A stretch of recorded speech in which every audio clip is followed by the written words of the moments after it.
there YouTube, my name is Ace and welcome back to my channel. Now, this is the second part of my Great Fairy of Magic piece, so if you haven't seen the first one, I recommend that you watch that one first and then come back to this one. But without further ado, let's get into how I created this piece.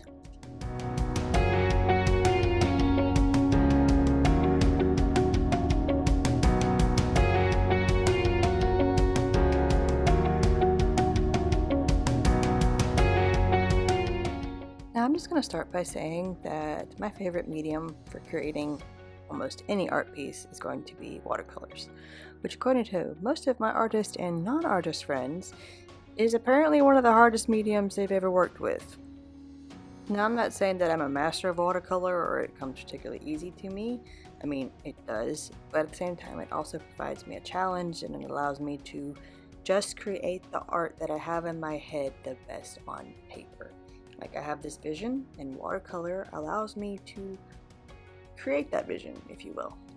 Now, I'm not a master like I said, and there's always things that I could learn, but I guess it just helps that I enjoy it. Now, funnily enough, just to prove that I am not a watercolor master, I was doing some research for this video. Yes, I have a basic understanding because I did go to college to learn about this, but in my limited knowledge, I assumed that there were only 7 techniques to use with watercolor. Upon a quick Google search to find definitions, I found out that there were 16 different techniques, and possibly more, which goes to show there's always more to learn, and that if any medium that you find you're struggling with to figure out how to use, there's always a style to find that you can master to your own style, therefore conquering the medium that gives you so much frustration.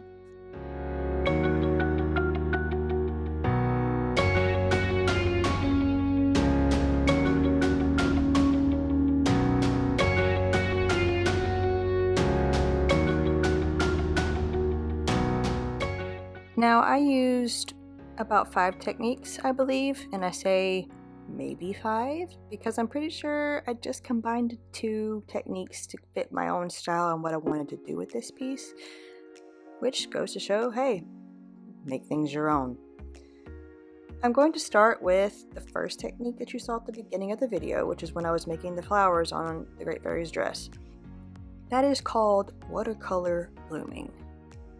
Now, watercolor blooming is defined as wet paint added to a nearly dried area of the painting. The liquid paint displaces the previous pigment in creating a pleasant, spontaneous shape of pigment. That is how I created the flowers on the Great Fairy's corset. Basically, the yellow pigment pushed the orange pigment into a more organic shape, thus creating the flowers. Interestingly enough, I discovered this technique in college and I have been using it to create flowers for a long time now.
Now for things like her hair and her clothing, I did a combo that I mentioned before. Basically, it was using both a graded wash and feathering together to create sort of levels of pigment and the flowingness of the paint, if you will. And a graded wash basically is defined as showing a transition between the lightness of a color and the darkness of a color. And then feathering is when you diffuse a strong stroke of pigment, creating an ombre gradient and getting rid of those harsh lines. I would say that in a way you're able to show the hues and values of the color by looking more natural. I am also going to add here that it allows you to bring more depth with just one color, not having to add a combo of colors, but with this one color you're able to show the depth of that pigment.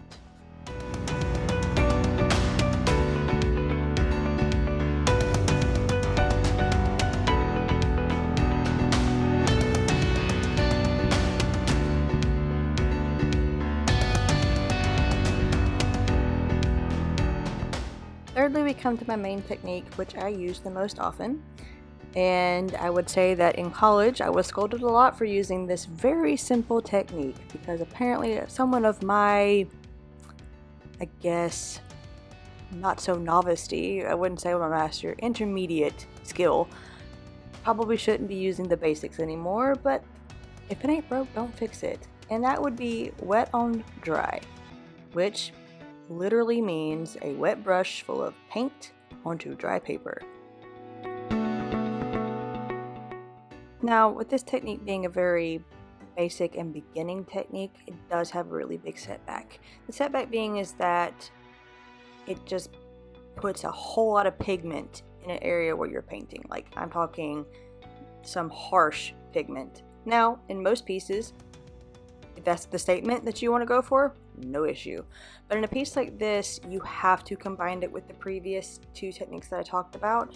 Otherwise, you do get harsh lines, or it doesn't look as natural as you would want it to. There's not a lot of flow, which is probably what my professors were telling me in college. It was to put more of my touch, not just boom pigment. Allow that pigment to move and speak on its own.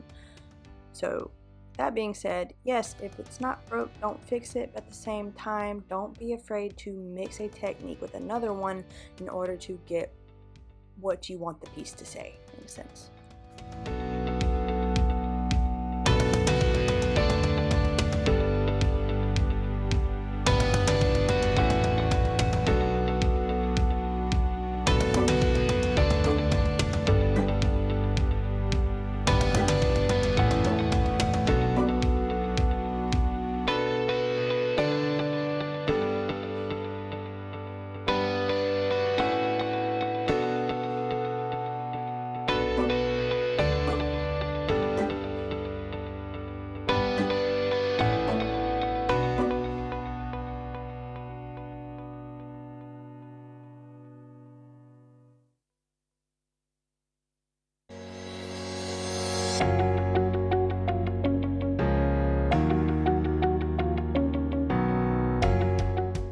And finally, at my last technique, which I believe to be one of the hardest techniques that I have, it doesn't come easily to me, but hey, live and learn. And that would be dry on dry or dry brush. And it's literally what it says like the last one. It is a paintbrush with a little bit of paint, lightly and quickly moving across the paper.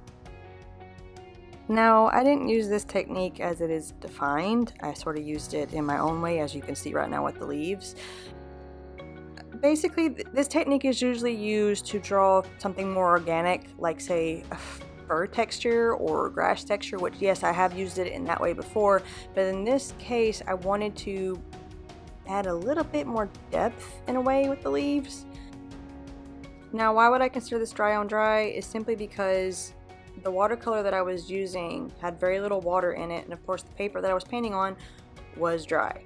I wanted the leaves to pop, and without using my previous techniques, I came up with my own version of dry on dry. So just because something has a quote-unquote definition does not mean you have to use it the way that it is defined. Make your own definition and make your own technique.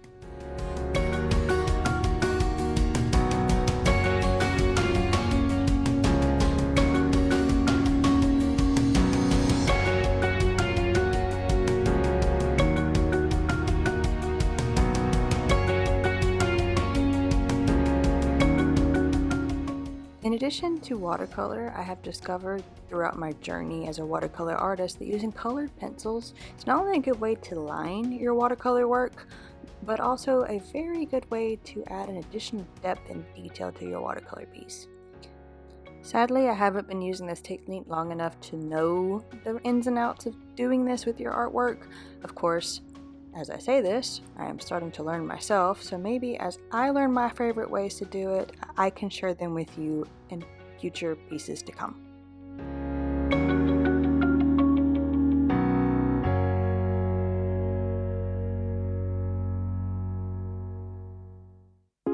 Now, one of the few things that I actually enjoy about talking about my art pieces, I like to give myself my own criticism. So as my last piece of commentary, I'm going to say that I did sort of kind of make a mistake. I mean, it's not really a mistake because I said that I was going to draw the Great Fairies in my own way, my own style. But going back and looking at the style of the original Great Fairy of Magic, their hair, their makeup, and their clothes are all the same color. Sadly, I painted her outfit green. But instead of seeing this as a failure, because a failure is only a failure if you don't learn something, I'm going to add a little bit of a challenge to it. Of course, I'm going to be a little bit of a cheesy YouTuber here. That challenge will be explained in my next Great Fairy video, which may come up during the following month, which is going to be Inktober. For Inktober, I'm not really going to do an Inktober challenge per se. I'm going to grab prompts from many different sources as well as throw in my own thing. So the Great Fairies will be mixed in along with my creations that I do throughout Inktober.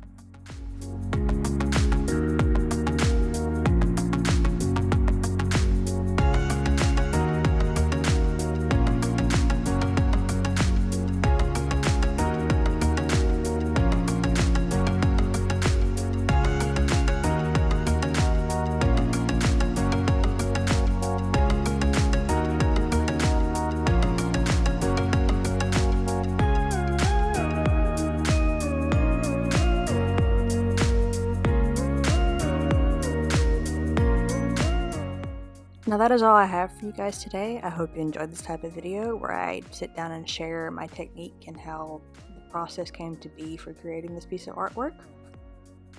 As I said earlier, I do plan to do Inktober in my own weird nerdy way, so hopefully I will see you in those videos.